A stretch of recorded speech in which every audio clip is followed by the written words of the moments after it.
اوه چیخانا باب علی لجادا فاروق الموصلة کevin کو بریا هاتنا چکدارین داعش اف چیخانه کاری وی گلک یکیم بو جبرکو درفتین کاری جنها گلک پتر هبونو هر کسک مجیلی جیانا خو بو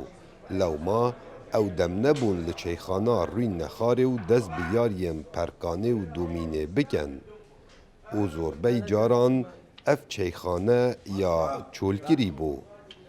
نوکه چیخانا باب علی بردوام یا پرج خلکی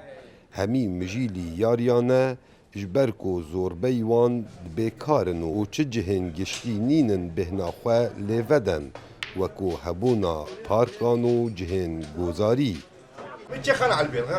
جه چایخانه بو مال به تنه اوه و بیکاری بردوام 24 دمجمیران او کسین دینه ور همی گنجن و دانه عمرن هفته دا 7 روزان دینه ور جه روژا شمیه حتی روژا شمیه جبرکوان چه جه دینینن هر وسا کار نینه و خلق بیکاره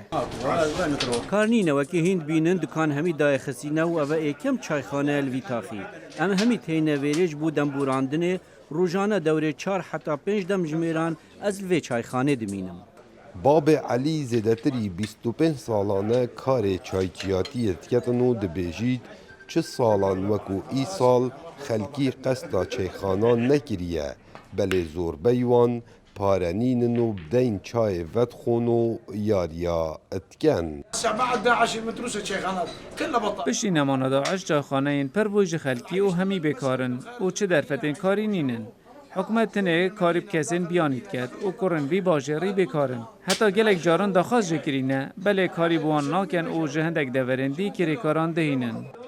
نبتنه لچیخانا باب علی خلکه که زور قستیته نها لزوربی چیخان موصلا کevin ده پرنج میرا ابتنه دم بوراندنه دگل هوالانو داکو درد بیکاری جبیر بکن کاوا عمر دنگ امریکا موصل